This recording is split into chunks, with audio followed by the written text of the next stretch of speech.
Este es un podcast del portal Revolución Obrera. Vanguardia Obrera.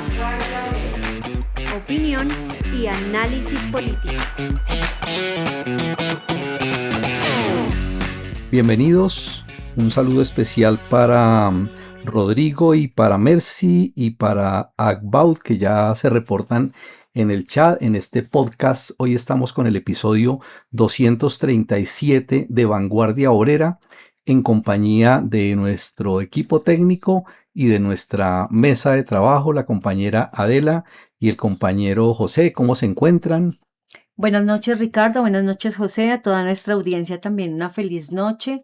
Y esperamos que nos ayuden a compartir este nuevo episodio, a analizar, a discutir, a sugerir y sobre todo a discutir también sobre la realidad política actual. Muy buenas noches a mis compañeros de la mesa. Por aquí muy bien, contento de estar en compañía de ustedes y por supuesto de esta querida audiencia. Y bueno, aquí estamos otra vez para echarle una mirada a cómo están las apuestas en este camino a la recta final para la presidencia. Bueno, vamos, como ustedes habrán visto en la publicidad de la transmisión de hoy, el episodio de hoy 237 titula Contra Abelardo y todos los fachos. Pero antes de entrar en materia, gracias al compañero Leonardo, nos ha llegado un resumen de algunas noticias muy importantes que inmediatamente la compañera Adela nos va a compartir para después, posterior, entrar ya en materia del tema central. Lo más destacado de la semana. Sí, el compañero Leonardo nos ha enviado un resumen de noticias, sobre todo en el terreno internacional. En Bolivia continúan los bloqueos de más de 100 puntos del país en 7 departamentos por parte de los manifestantes. Esto ya completa 40 días de protesta. Lo que inició como manifestaciones y bloqueos debido a la escasez de combustibles y aumento del costo de vida, escaló hasta la exigencia de que el presidente Rodrigo Paz renuncie a su cargo. El pasado 2 de junio renunciaron el ministro de Educación y el de Defensa. Según el reporte del 8 de junio de la Defensoría del Pueblo, 3 personas fueron asesinadas en medio de los choques entre las masas bolivianas y las fuerzas del orden burgués. Otras 7 perdieron la vida porque no se pudieron trasladar hacia hospitales o porque no tenían oxígeno, situación generada por el gobierno reaccionario boliviano que no le interesa la situación del pueblo. Además, 365 personas han sido arrestadas, de las cuales 247 ya fueron liberadas, por lo que es necesario emprender acciones de denuncia para que las restantes recuperen su libertad de inmediato. Mientras las masas están en las calles protestando con hambre, sin combustible ni medicinas, el reaccionario presidente Rodrigo Paz emitió la Ley 1740 de regulación de estados de excepción que autoriza al ejército y a la policía a intervenir con violencia los puntos de bloqueo que mantienen los manifestantes. Lo delicado de esta ley es que en su artículo 26 introduce una, comillas, presunción de inocencia y blindaje jurídico para los militares en caso de que utilicen armas de fuego y provoquen muertes durante los operativos. Mientras tanto, los imperialistas estadounidenses rechazaron explícitamente las manifestaciones que buscan presionar la salida del presidente boliviano. El secretario de Guerra de Estados Unidos, Pete Hegseth, manifestó que su país está atento y que rechaza de manera tajante cualquier intento de derrocar al gobierno legítimo. En sus declaraciones, Hegseth pidió evitar que el país caiga bajo el dominio del narcoterrorismo o retorne al status quo anterior, mientras incrementará el apoyo logístico y la asistencia al gobierno boliviano para enfrentar la crisis interna. Todo lo anterior revela que el pueblo boliviano debe mantenerse en las calles si quiere conquistar sus justas reivindicaciones, más organizado, más radicalizado con su lucha, que el gobierno de Rodrigo Paz no está interesado en solucionar la crisis, sino que tratará por medio de la represión ahogar la lucha del pueblo boliviano, mientras mantiene una actitud de reverencia ante los imperialistas yanquis que ven en este nuevo choque entre clases sociales antagónicas la oportunidad de reforzar sus intereses en América Latina como parte de los preparativos de una nueva guerra mundial interimperialista.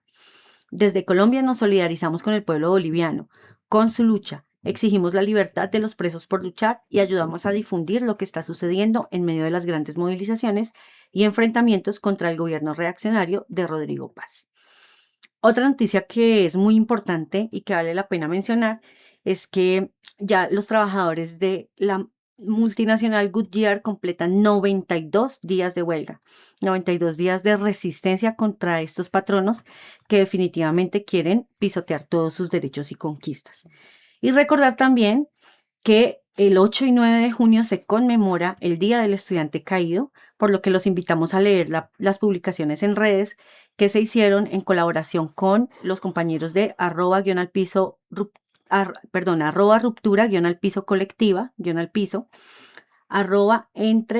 piso rojo_al piso y_al piso rosa, @revolución obrera_al piso y @acero.otu, donde hay un carrusel que explica por qué se conmemora el 8 y 9 de junio el Día del Estudiante Caído. Perfecto, compañera Adela, muchísimas gracias por ese resumen y gracias al compañero pues, que nos ha enviado, a Leonardo, por ese reporte muy importante.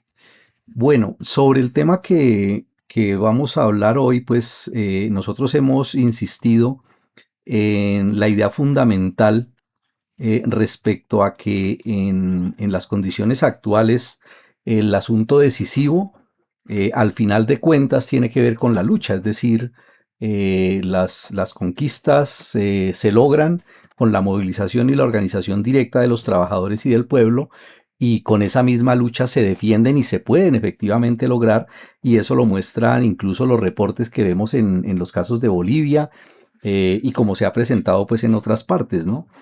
Sin embargo, creo que hay una idea común en el sentido de que sí preocupa el caso de que programas como esos pues que presenta, y sobre todo personificados en individuos como Abelardo de la Espriella, o incluso lo que estamos viendo pues aquí en el vecino país de Perú, con la hija Keiko Fujimori, la hija del dictador, del tristemente célebre Alberto Fujimori, condenado incluso y reconocido pues asesino y criminal contra el pueblo peruano, pues cojan demasiada fuerza y tengan tanta aceptación al parecer, ¿no? Que haya gente pues del pueblo que file al lado de esas propuestas. Entonces, sobre la base de eso, hemos insistido pues en los últimos episodios y en el portal Revolución Obrera de que es muy importante contribuir a aclarar pues, y hoy nos ocuparemos precisamente de esa candidatura, de la candidatura de Abelardo de la Espriella, con el propósito de lo que queremos con eso es brindarle a nuestros seguidores, a los que nos escuchan en este podcast, algunas de nuestros elementos, lo que nosotros pues que pensamos, buscando que con eso podamos ayudar a desenmascarar la verdad de lo que hay detrás de sus discursos tan adornados de patrioterismo y de sus frases tan rimbombantes como aquellas de, por ejemplo, firme por la patria, o salvar la patria milagro, o guerra frontal a la delincuencia y mano dura, o crear un estado motosierra, que es como llama al Estado, que dice que debe ser un Estado pequeño y eficiente, y paradójicamente pues lo llama el Estado motosierra, o Colombia, un país de propietarios, o volver a lo fundamental y meter a Dios en las escuelas, o su lucha contra todo tipo de abortos con frases como defender la vida del indefenso, o el no a la ideología de género, o lo que vocifera tanto de que va a destripar a la izquierda.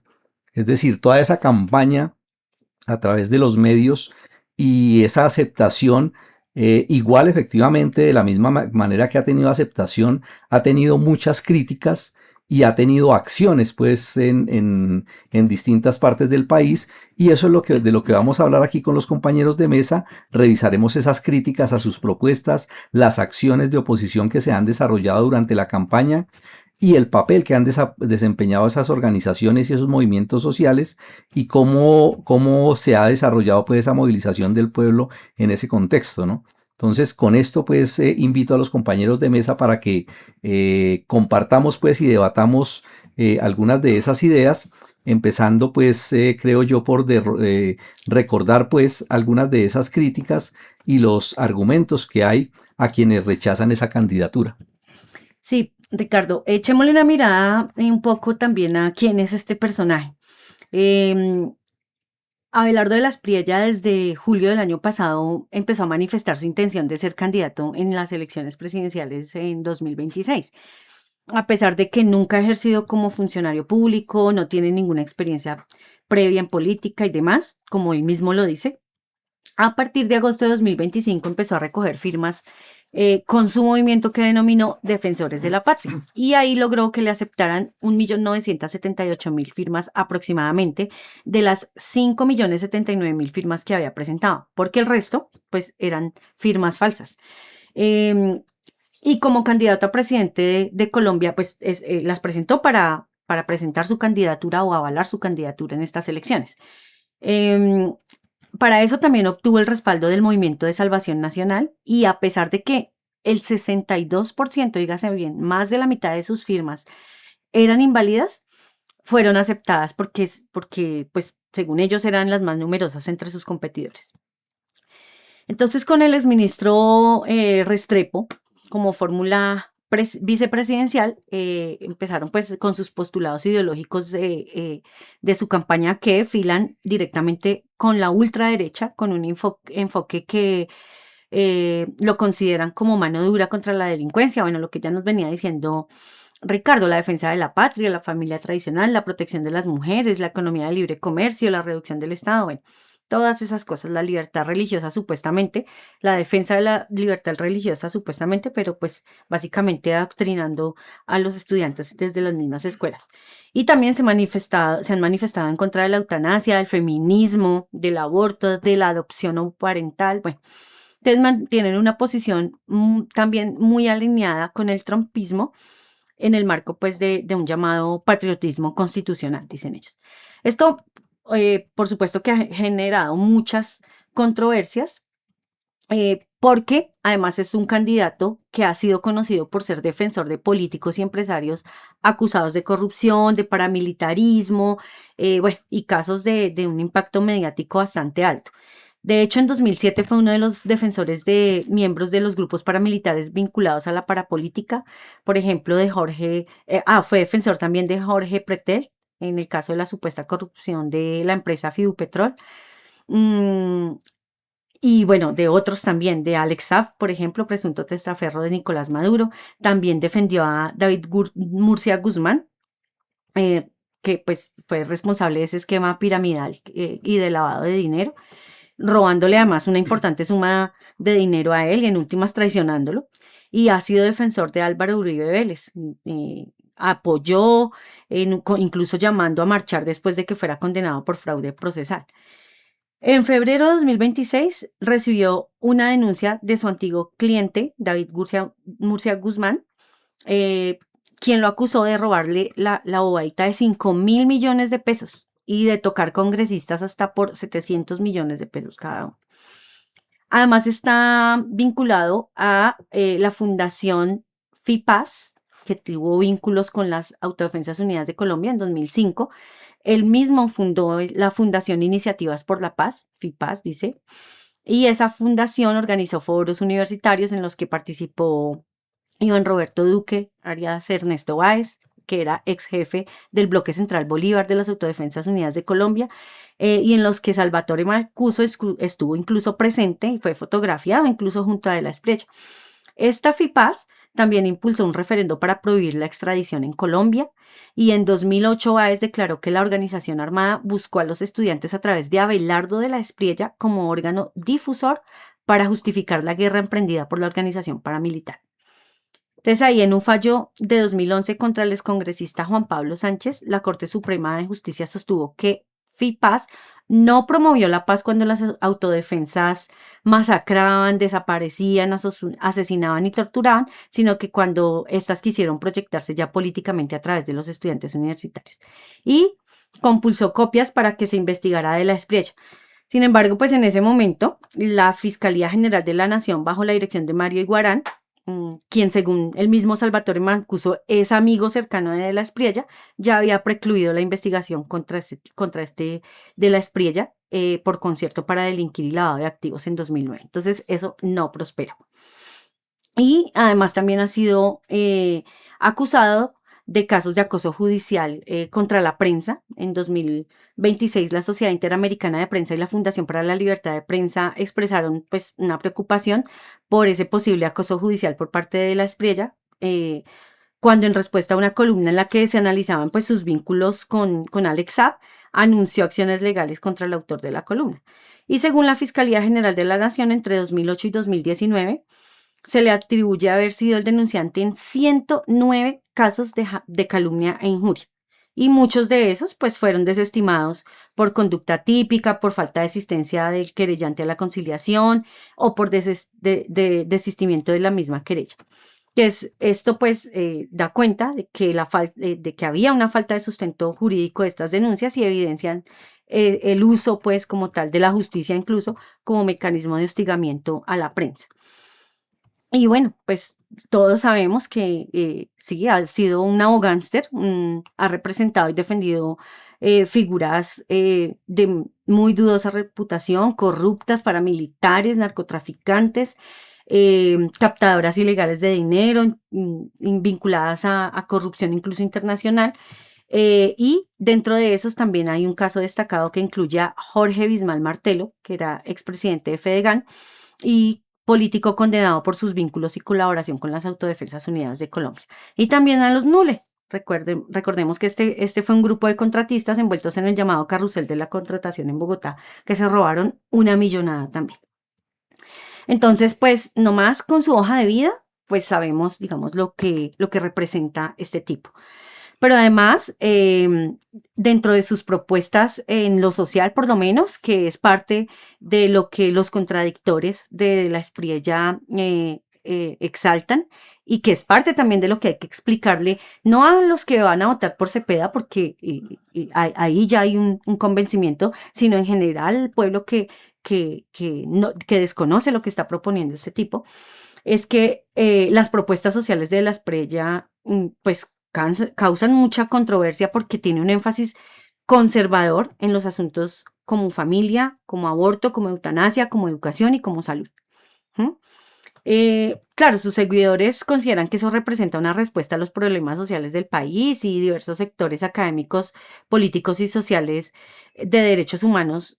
En cambio, advierten que varias de sus iniciativas pues van a significar definitivamente un retroceso frente a las conquistas alcanzadas durante las últimas décadas. Y uno de los ejes centrales de su plataforma, precisamente, es la defensa de la denominada familia tradicional, que en diferentes intervenciones públicas, tanto Abelardo como su fórmula vicepresidencial le otorgan un papel no solo social, sino también moral y político dentro de su proyecto que tienen de gobierno. Y esta manera de concebir a la familia, aunque a muchos les guste, corre el riesgo de excluir o de relegar otras formas de familia que ya han sido reconocidas por la legislación y pues son familias que existen en la realidad social y actual en concreto. Entonces es pisotear los derechos también de ese tipo de familias.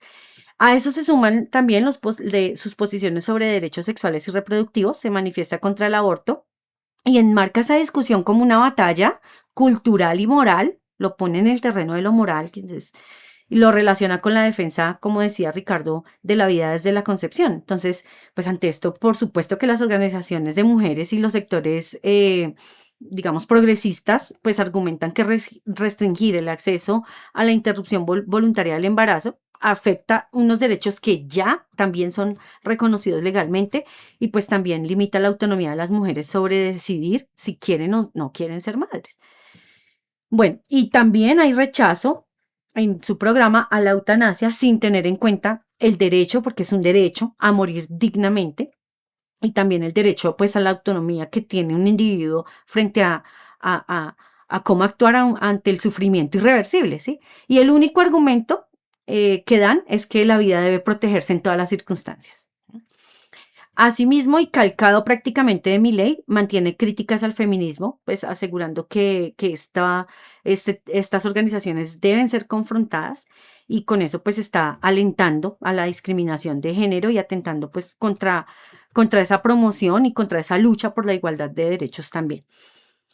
Y si hablamos de salud, de la Espriella se centra en la crisis del sistema como si eso fuera algo muy nuevo, como si nunca hubiéramos tenido crisis en la salud, como si nunca nuestros hermanos de clase hubieran muerto en paseos de la muerte o se les hubiera negado una atención o no se les entregara medicamentos.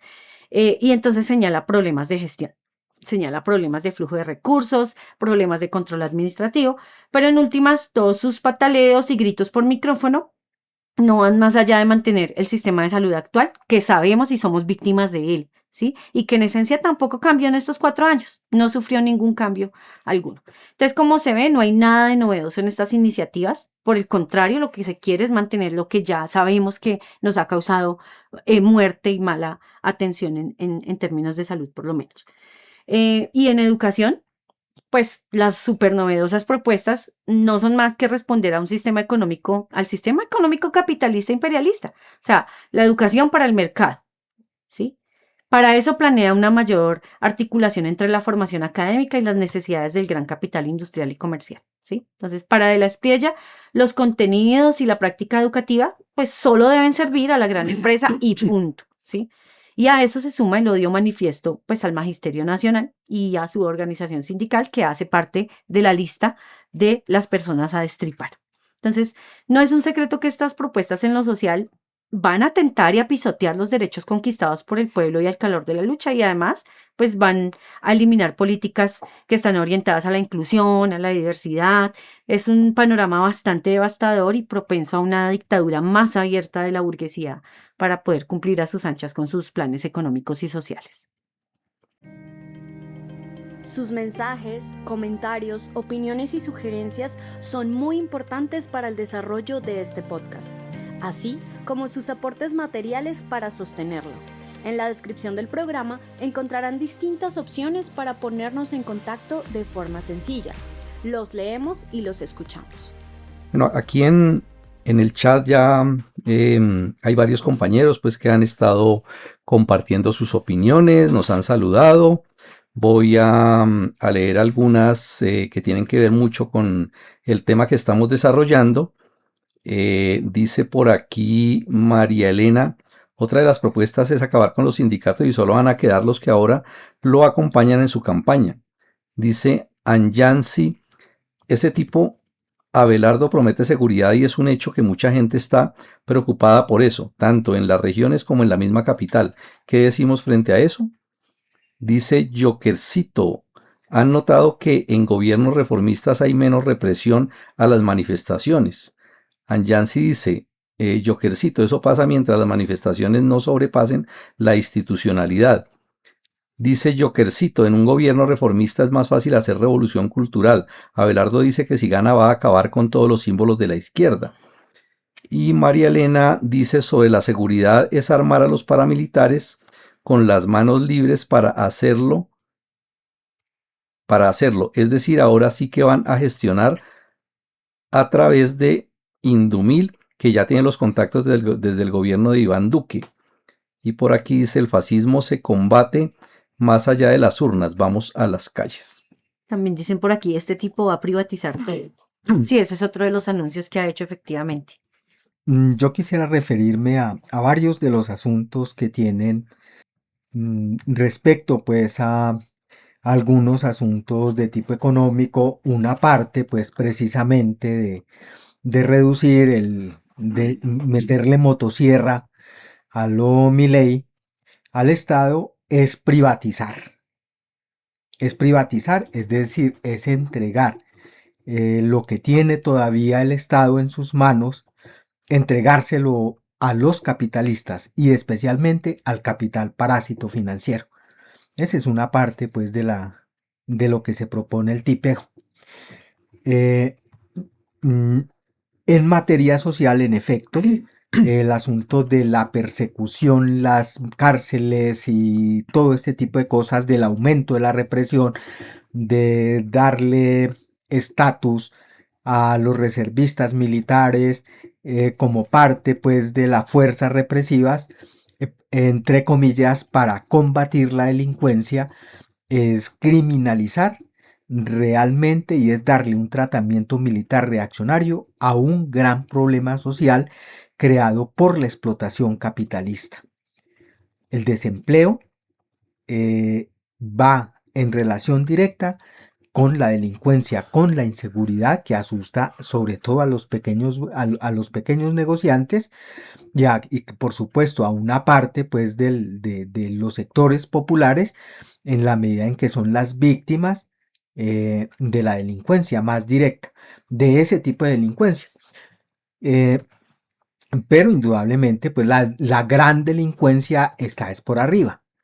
Son precisamente los lavadores de dinero, amigos de las Priella, son los estafadores, como el mismo estafador de estafadores, son los que se roban el erario, perdón, son los que hacen chanchullos, quebrándose unos a otros, es decir, la gran delincuencia de cuello blanco, la oficial y la de los honorables señores de los negocios, esa sigue intacta porque es la forma en que funciona este sistema.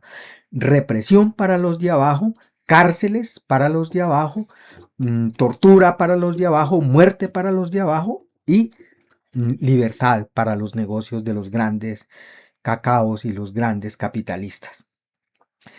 En otros aspectos, en materia, por ejemplo, de la protección de la naturaleza, el abogáster, como se ha vuelto coloquial ya llamarlo al candidato de la extrema derecha, solo presenta lugares comunes y repetir lo que han dicho casi todos en lo que él llama la agenda ABC, agua, biodiversidad, comunidades. Dentro de eso está alertas tempranas, trazabilidad obligatoria de la extracción del oro, contención de la frontera agrícola, fracking con pilotos, impuesto al carbono, control de la ganadería, minería y los cultivos ilegales, bla, bla, bla. Protección del agua y la biodiversidad. Es decir, nada distinto a lo ya existente, a lo que han hablado todos. A toda esa carreta solo le agrega simplificar y agilizar permisos ambientales y consultas previas, que significa indudablemente un retroceso, como luego vamos a ver. Pero lo cierto es que ninguna de las medidas antidestrucción de la naturaleza la han impedido. No han impedido ni la minería y la ganadería ilegales, ni los cultivos ilegales. Los tales bonos de carbono no han impedido la destrucción de bosques, pero eso sí, han tenido perversas repercusiones en las comunidades campesinas e indígenas porque las han dividido. Y es una manera de perdonarles a los capitalistas la destrucción del medio ambiente a cambio de los tales bonos. Es decir, de unas limosnas que les dan a las comunidades para ellos seguir destruyéndolo todo. Y el hecho concreto es que a pesar de los discursos ambientalistas de todos, la deforestación sigue creciendo porque mientras la ganancia del capital esté al mando, es decir, mientras existe el capitalismo, que solo puede subsistir devorando a los trabajadores y destruyendo a la naturaleza, es imposible resolver el problema del medio ambiente. Y lo que sí queda claro de toda la cháchara de las Priella es que aumentará las medidas punitivas, no contra los grandes deforestadores, depredadores de la naturaleza, sino contra los mineros artesanales. Mientras agilizará los trámites para que los grandes monopolios mineros, imperialistas sobre todo, saqueen los suelos. Igualmente, retomará la producción de los combustibles fósiles a pleno pulmón porque ahora son más rentables y a eso, dice, va a dedicar Ecopetrol, incluyendo el fracking. Algo ya demostrado que así hagan pilotos y lo que se quiera, va a destruir la naturaleza. De por sí, sin fracking destruye, con mucho más razón, legalizando el fracking. Y para llevar a cabo todo ese plan de saqueo y de destrucción necesita mermar la intervención de las comunidades. Y por eso decía es facilitar el asunto y agilizar los permisos y la intervención pues de las comunidades, es decir, restringir aún más las consultas que ya son mutiladas sobre ese problema, lo cual necesariamente tiene que ir acompañado la militarización en todos los territorios. Eso va de la mano también con respecto a los pequeños y a los campesinos y pequeños productores a quienes promete, y es una manera demagógica, vil, de engañar a la gente. Dice, va a formalizar 200.000 emprendimientos femeninos. Es decir, va a poner a cotizar a madres cabeza de hogar que viven de vender, que viven del puesto de arepas, de otros emprendimientos, a cotizar, es decir, a pagarle impuestos al Estado. Eso es legalizar y formalizar. Y, por supuesto, va a entregar limosnas también, ¿sí? Prometiéndoles $500 millones para promover la autonomía económica. Por otro lado, a la par que habla de acabar, y habla en esos términos, acabar con la falsa reforma agraria y volver propietarios a los campesinos. En términos directos para los campesinos es no jodan más con la restitución de sus tierras que les robaron, ¿sí? Va a legalizar las tierras usurpadas y a darle un impulso a la producción agroindustrial, donde los grandes capitalistas se llevan la mayoría de lo que va a producir, incluso los pequeños y medianos productores, porque esa es la alianza que promete. Entonces la gran producción agroindustrial con los pequeños y medianos productores, y todo eso lo va a hacer indudablemente a cuenta de superexplotar los proletarios y los semiproletarios del campo. Por otro lado, en materia laboral, se propone rebajar el salario mediante la contratación del trabajo por horas y la flexibilización mayor de la jornada laboral. Y aunque señores de la extrema derecha, como la silla vacía, dicen que esas frases, esas afirmaciones son falsas, lo concreto sí es que en más de una ocasión se ha referido a la, y lo llama así, formalización inteligente, a la existente en Estados Unidos. Es decir, lo formal es trabajar por horas y la calidad, ¿sí? Eso que llama mejorar la calidad del empleo, la pagan los asalariados. Es decir, salud, pensión, accidentes laborales y pare de contar. Esta medida antiobrera va de la mano además con la reducción de impuestos a las empresas que generan empleo formal y de calidad. Y hablamos de la formalización y la calidad de esa anterior. Y como resultado de ese gran milagro, ¿sí?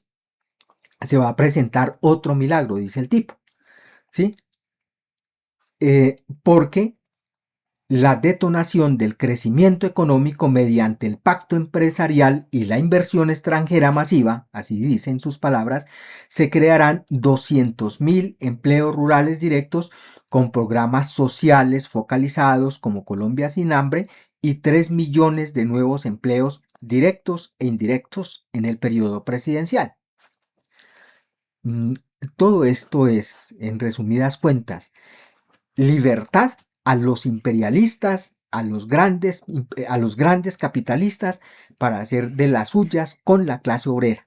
Es decir, aumento de la superexplotación del proletariado, pérdida de conquistas laborales y por ahí derecho, desaparición del derecho de asociación y sobre todo del derecho de huelga.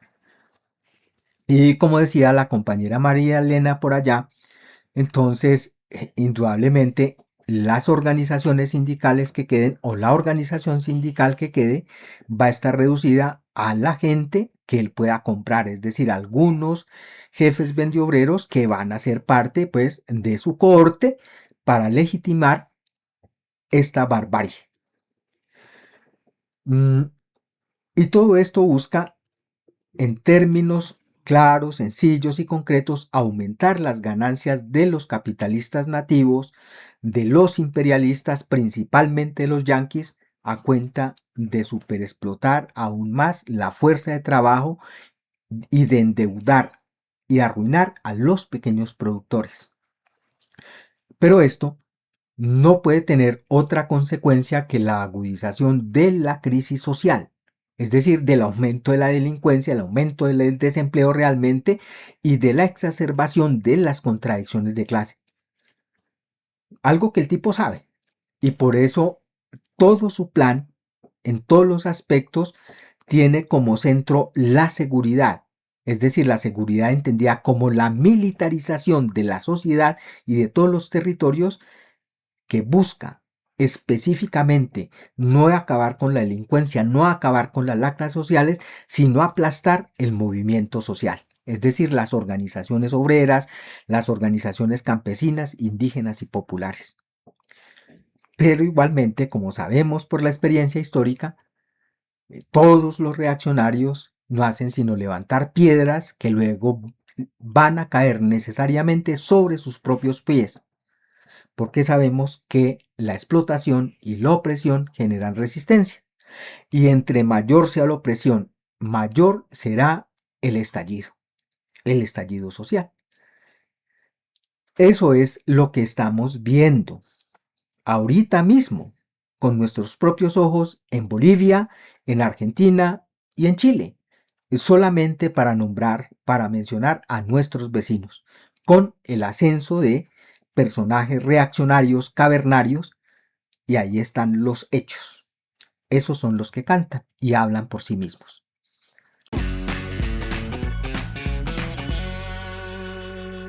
Bueno, algo de lo que decía ahora el compañero José, eh, me tenía a mí algo inquieto porque, claro, con todo ese panorama que se muestra de lo que va a suceder si llega a ganar Abelardo de la Espriella las elecciones, eh, si uno hace una relación aritmética, pues entonces lo que tendríamos que decir es necesitamos que gane Iván Cepeda, ¿sí?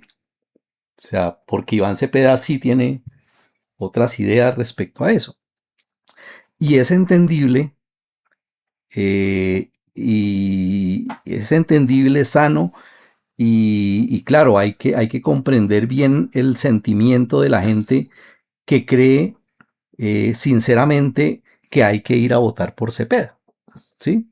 O sea, si al final de cuentas los que van a votar dicen yo tengo que decidir por quién votar, pues no voy a votar por De la Espriella.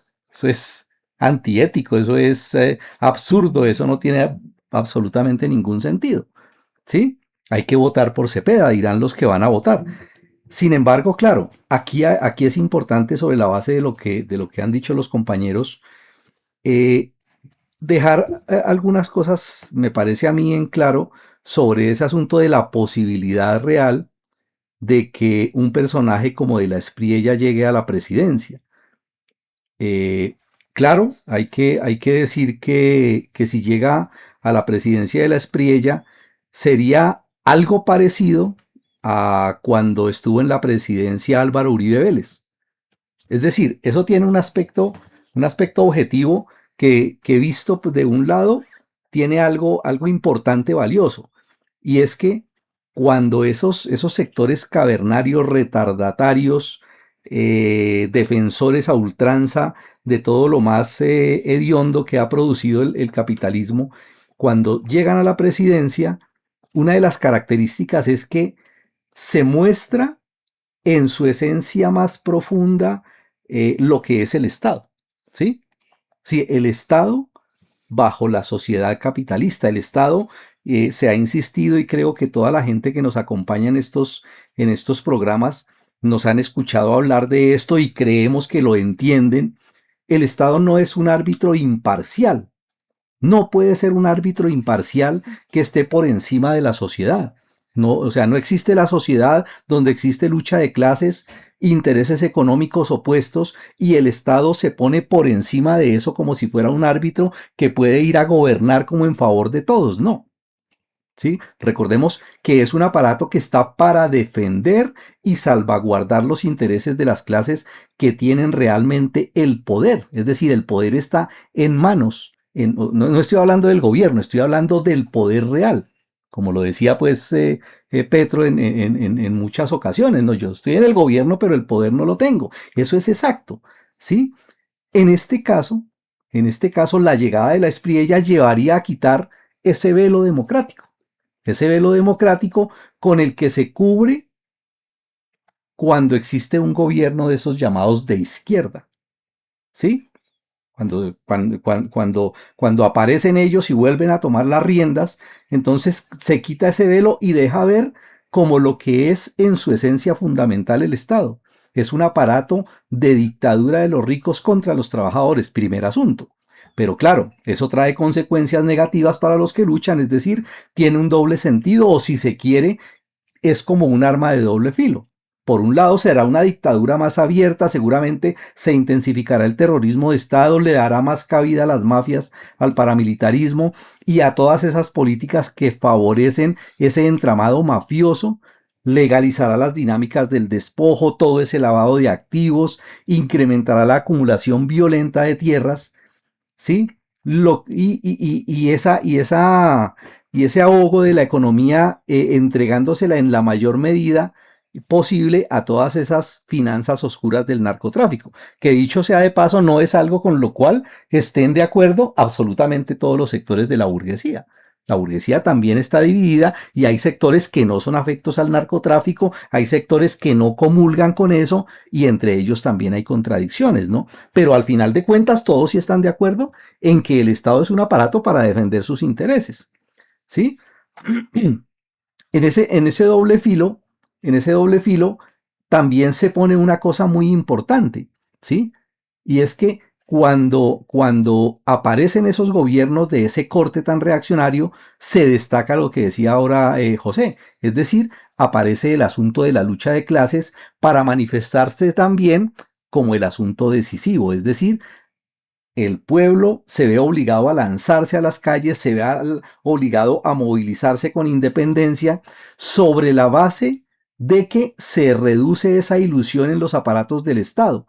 Es decir, eso que hemos llamado en varias ocasiones esa fe supersticiosa en el Estado que crece cuando hay un gobierno que se dice de izquierda y que nubla el horizonte, y eso hay que reconocerlo, nubla el horizonte no solamente de mucha gente pues del pueblo, que es normal pues que en la gente pues del común suceda eso, sino incluso de muchos luchadores a quienes por falta de una comprensión científica de la lucha de clases, independientemente de su voluntad, empiezan a creer y a soñar con esa posibilidad, ¿sí? Empiezan a imaginarse y a idearse de que esa idea bajo el capitalismo sí se puede tener una sociedad que beneficie por las vías pacíficas a los intereses del pueblo. Y entonces los mueve, por un lado, los mueve hacia darle una preponderancia a la lucha parlamentaria, a la lucha en las urnas, y efectivamente los lleva hacia una actitud pacifista. Lo otro, el tema de Abelardo de la Espriella y sus amenazas. Claro, aquí se ha insistido mucho sobre todo ese plan de gobierno, todas esas amenazas, todo eso que quiere realizar, ¿sí? Entre otras, por ejemplo, esa de aplastar a toda la izquierda y a todo lo que le suene pues a revolución y a movimiento social, ¿sí? Y claro, uno dice hasta dónde va a llegar realmente esa campaña en el caso de que llegue un tipo como estos, pero por lo menos hay que reflexionar sobre un asunto. Hay que aplicarle en algún sentido la misma lógica que se le aplica al gobierno de Gustavo Petro, ¿sí? Y que él mismo lo reconoció. Él estaba en la presidencia, pero otra cosa era tener el poder. Y el hecho de que Abelardo de la Espriella llegase a la presidencia no quiere decir que automáticamente va a tener todo el poder, ¿sí? O sea, el poder no va a estar en manos de Abelardo de la Espriella, el poder lo tienen las fuerzas económicas poderosas del país que están aliadas directamente con el imperialismo y sabemos que están aliadas directamente con los Estados Unidos y por lo tanto las políticas como tal no las va a determinar un tipo como Abelardo de la Espriella, como tampoco las pudo determinar Gustavo Petro cuando llegó a la presidencia. Él tenía todo un plan y él quería hacer muchas cosas, pero él no se manda solo. Él será, como lo fue Petro también, el ejecutor o el administrador, ¿sí?, de los negocios de los ricos. Es un administrador más, ¿sí? Claro, algunos dirán, eso puede convertirse en otra cosa y puede pasar eso a un papel dictatorial, caso Fujimori o caso Pinochet, y claro, son las posibilidades que da la lucha de clases y el desarrollo de las contradicciones. Pero ahí sí quisiera ahí mencionar algo, Ricardo, y es Sí. que de todos modos, pues él es el protegido de la ultraderecha, no solamente en Colombia, sino pues por lo menos en Latinoamérica y del imperialismo yanqui. Em, y sí puede suceder algo como lo que está sucediendo en Argentina. O sea, la reducción del Estado que planteó Milei y sus medidas económicas han llevado al traste pues con todo, sobre todo en materia de derechos sociales y en el sustento como tal del pueblo argentino. Y en últimas, pues sí ha tenido, digamos, me imagino que también con el aval de quienes ostentan el poder, como usted lo explica, pero es como más fácil para ellos hacerlo así, de manera abierta incluso, ¿sí? Me parece que de todos modos se les facilita más em, implantar o imponer sus medidas en favor, pues, de sus intereses económicos, con un tipo de gobierno de dictadura abierta. Sí, mi opinión va en el sentido de que la tendencia que más se está notando en las opiniones de la gente es a que eso va a tener mano libre. Es decir, que el hecho de que él llegue a ser presidente, eso va a ser determinante y va a ser lo decisivo. Y eso es ahistórico, eso no tiene que ver con la lucha de clases y con la forma como se desarrollan las contradicciones. Es decir, en la historia no son los individuos los que determinan las cosas. ¿Sí? Son los movimientos, son las fuerzas sociales, son los intereses económicos lo determinante. Los individuos juegan un papel. Y efectivamente de la Espriella. O sea, yo lo que no estoy de acuerdo es con que se magnifique, que es la idea que yo veo, que se magnifica esa posibilidad y entonces o es la lucha de clases o es el movimiento social o es la fuerza y es la lucha directa la que determina y la que puede echar atrás una política o no. Y en eso tenemos que ser claros porque o si no vamos a transmitir la idea de que si llega de la Espriella, estamos jodidos. Y nosotros hemos insistido es en lo otro, en que lo decisivo es la lucha.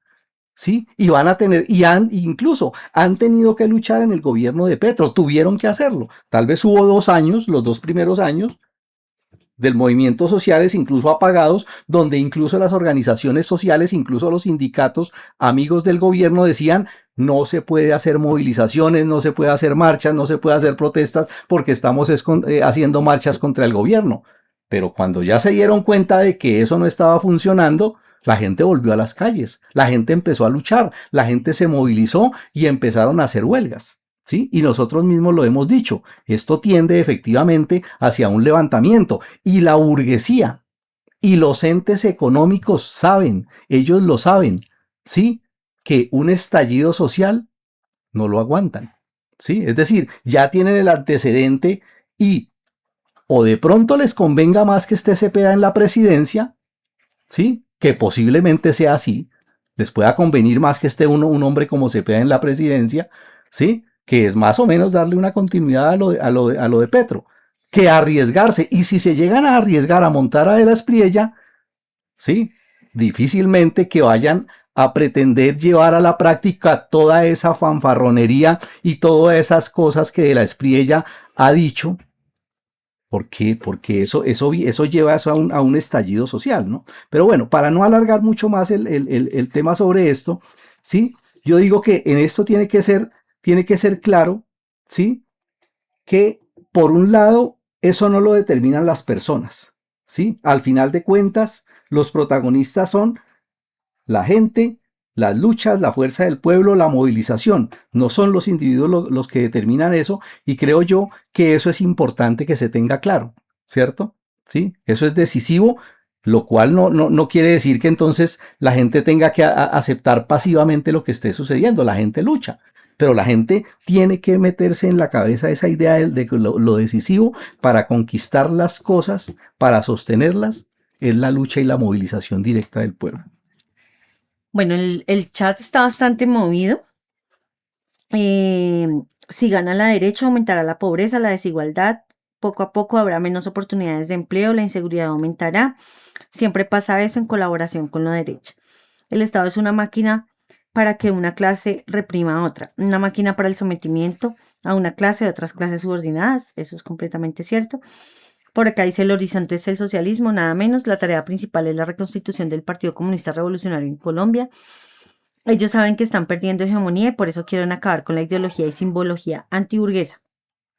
Creo que el imperialismo le daría carta abierta a Abelardo para que haga lo que quiera mientras les deje hacer sus negocios libremente en el país. Ricardo desconoce que los presidentes son representantes de las facciones de la burguesía y los terratenientes. Abelardo representa la facción más retardataria de las clases dominantes. Lo otro, es decir, que gane el que gane o pongan al que pongan, da lo mismo, es falso.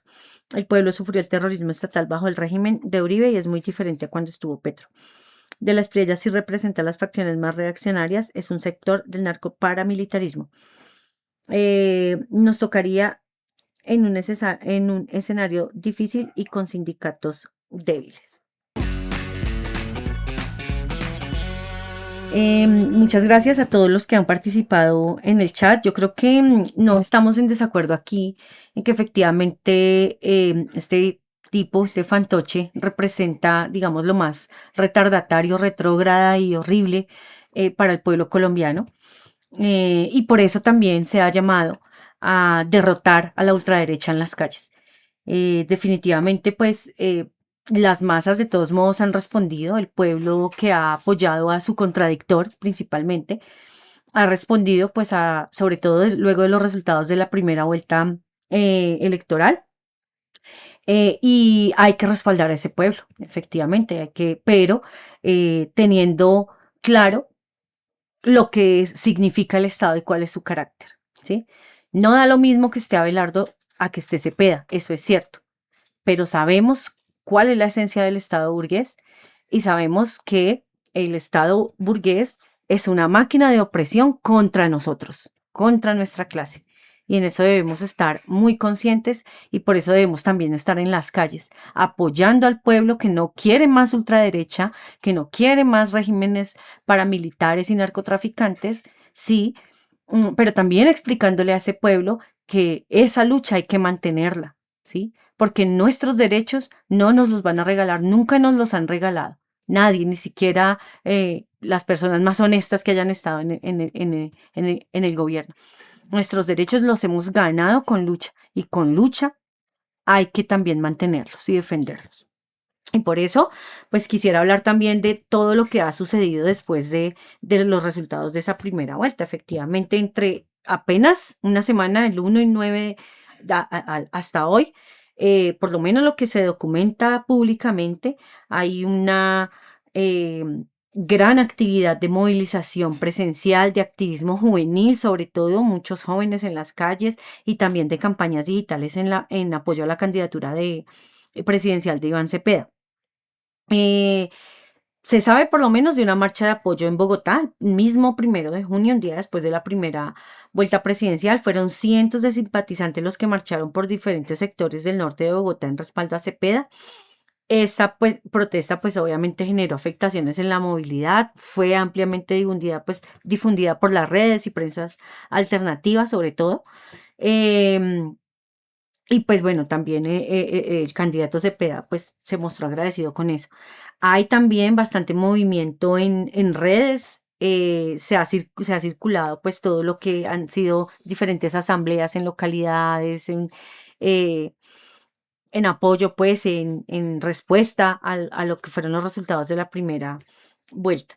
Las movilizaciones estudiantiles y juveniles también del 2 al 6 de junio fueron bastante importantes en diferentes partes del país. En Bogotá también se reportaron manifestaciones de jóvenes en el centro, especialmente pues hacia la Plaza de Bolívar por la carrera séptima. En la Universidad Nacional participaron en recorridos también hacia el centro de la ciudad. En Cali también el 3 de junio se registraron actividades en respaldo y también en otras ciudades. Y se ha hablado también de un fenómeno importante de los K-popers por Cepeda. Es uno de los más comentados ahí. Fue una semana como en donde los grupos juveniles organizados alrededor de la cultura K-pop manifestó su apoyo, llamándolo el movimiento K-popers por el pacto histórico, que pues alcanzó muchísimos miles de integrantes en pocos días. Y se concentró, pues fue una actividad que se concentró principalmente en redes sociales, en TikTok, en Instagram, en WhatsApp, en otras plataformas digitales también mediante videos, infografías. Bueno, la juventud definitivamente es muy, muy creativa, muy innovadora. Pero el llamado es a que todas esas formas de lucha, a que las asambleas populares se mantengan también, ¿sí? Hay que ver también y sintetizar la experiencia de lo que han sido estos 4 años de gobierno. Nosotros también lo dijimos, ¿sí? No dudamos incluso de que Petro sea una persona honesta, pero él mismo también lo dijo. Yo no tengo el poder, ¿sí? Y si nosotros queremos conquistar nuestros derechos, pues nos toca mantenernos organizados y luchando en las calles. Y bueno, también muchísimos actos políticos difundidos durante toda la semana, murales, movilizaciones, carnavales, asambleas populares, reuniones. La movilización, no podemos negarlo, sí ha sido masiva. Y también han respondido por su parte los adeptos a Abelardo, ¿no, José? Sí, indudablemente, y eso va a seguir escalando, ¿no? Eh, mm, Desde antes, pues, de las elecciones, amenazas a varios periodistas, como María Jimena Duzán, posterior a las elecciones de la primera vuelta, de las Prilla y sus compinches han llevado a cabo una verdadera campaña de terror, ¿sí? Amenazas de muerte, como la que le profirieron al abogado pereirano que puso la tutela Sí, ha oído. por la utilización de la camiseta de la ex selección nacional de fútbol. Amenazas de muerte a la comunidad educativa en varias universidades, como la de Caldas en Manizales y de la UIS en Bucaramanga, por solo mencionar algunos de los hechos. Amenazas de exterminar a quienes piensan distinto, que si ya desde hace algunos meses, porque eso no es de ahorita, de algunos meses se atrevían a destruir pasacalles con mensajes del pueblo, salían combates a enfrentar manifestaciones de solidaridad con Palestina, se atrevieron incluso a asesinar jóvenes antifascistas en los barrios populares. Ahora amenazan con armas y seguramente continuarán pasando a los hechos. Con machetes y demás, eso Claro. a cualquiera que Entonces, ¿por qué? Ya desde oficialmente, pues de la Espriella dijo que había que destripar pues a la izquierda, eh, pero este es un fenómeno, compañeros, que independientemente de quien quede en la presidencia, seguramente va a escalar. Y el proletariado, especialmente la juventud, debe prepararse para enfrentarlo. Es decir, decía alguna vez Rosa Luxemburgo, a la hora de la verdad, la burguesía en el poder no va a responder con votos, va a responder con fusiles. Y eso es importante tenerlo en cuenta. Pero, José, yo quiero como que, o sea, es que se entiende la idea de que como que aquí a esta mesa de trabajo le da lo mismo que quede Abelardo a que quede Cepeda. Y yo lo que entiendo que se quiere decir es que seguramente incluso quede Cepeda, ¿sí? Pero lo que entiendo que se quiere decir es que de todos modos nosotros tenemos que estar organizados y luchando en las calles, porque hay ya, o sea, nosotros tampoco podemos deslegitimar y hacernos como oídos sordos y como que sin ver que de todos modos hay un importante número de votantes por Abelardo, y es la derecha de todos modos, y hemos hablado también de ese fenómeno, de la aparición de grupos neofascistas y demás, incluso en medio de gobiernos progresistas y reformistas. O sea, es que este no es un fenómeno que que pueda controlar un gobierno reformista o no, sino que es un fenómeno mundial y la derecha se está envalentonando, ¿sí? La derecha se está envalentonando y eso por supuesto que toca a Colombia y eso se va a ver reflejado, se refleja incluso en esos resultados, ¿sí? Eso no es de gratis que pase esto. Y así, o sea, no quiero que se entienda que es que nos da lo mismo que no, por supuesto que no, compañeros, y Claro. nosotros también. Yo por lo menos, ¿sí? Entiendo el sentir del pueblo y odio profundamente a Abelardo, lo odio y no quiero esa violencia y no quiero que en los campos vuelvan a desplazar campesinos, ni a matarlos, ni a haber masacres, o por supuesto que eso no lo queremos, compañeros, la discusión no la podemos poner en esos términos, ¿sí? Es que lo que pasa es que, discúlpeme que me les meta ahí en esto. El tema aquí no se trata, cuando nosotros analizamos esto, de alguna manera la sociedad y la lucha y las contradicciones hay que juzgarlas de una manera muy objetiva, ¿cierto?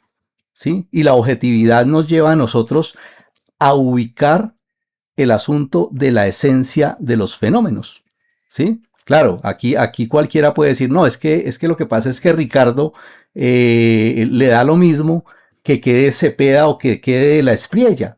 Es que no es lo que me dé a mí, es que el problema no es lo que yo sienta y lo que yo quiera. El problema es de lo que estamos analizando nosotros en la sociedad y eso hay que reconocerlo. Es decir, si nosotros partimos de la idea y partimos del marxismo, pues, de una idea, pues, profundamente marxista de lo que es el Estado, ¿cierto? Nosotros no podemos crearle ilusiones a la gente de que las cosas van a cambiar radicalmente o van a cambiar en un grado grandísimo si tenemos un gobierno democrático, entre comillas, o un gobierno dictatorial.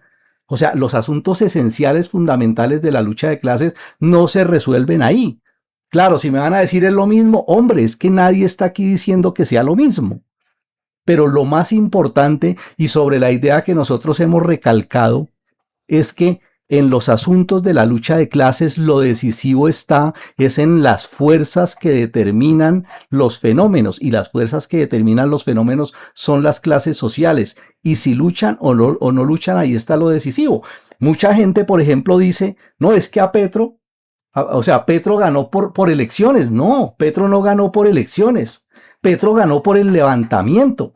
Es decir, el levantamiento social fue lo que llevó a que las clases dominantes se vieran obligadas, después de tantos años, a llevar a alguien como Petro a la presidencia. Sí, claro, y darle ese velo democrático es que es así. Y entonces, dictadura. Cuando se empieza también a inocular esa idea de que si de la Espriella llega a la presidencia, entonces va a haber una transformación fundamental y radical de todo esto.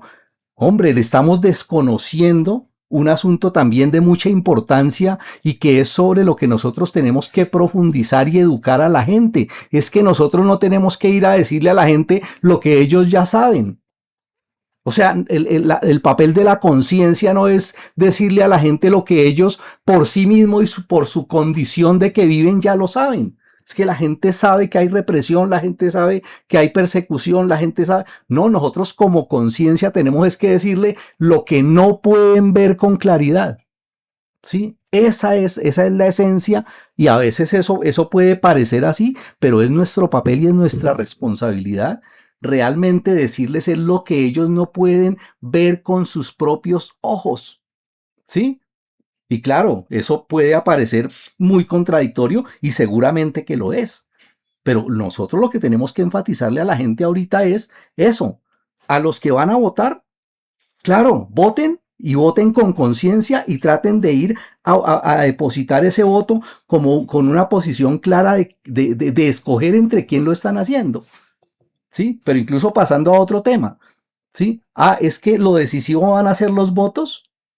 ¿Sí? Acordémonos de lo que es el fraude, es decir, el fraude es una cosa real y hay muchas formas de fraude y más ahora con la tecnología, el fraude tecnológico en los software, eso es perfectamente posible y más en estas contiendas como las presentan. Pero lo vimos ahorita. Claro, ¿sí? Entonces, Y claro, uno dice, bueno, al final, ¿qué va a ser lo determinante en quién gane a quién pongan de presidente? La lucha del pueblo. Es decir, si la gente se moviliza, si la gente está ahí, si la gente está en las calles, ¿cierto? Si saben que si gana de la Espriella, eso puede llevar a un levantamiento nuevamente, lo más seguro es que pongan a Cepeda. Es la fuerza decisiva de eso. A eso es a lo que yo me refiero. Sí, incluso para evitar, para impedir el fraude, porque indudablemente pues la votación por Cepeda supera en votos, supera pues al apoyo pues que realmente tiene el abogáster.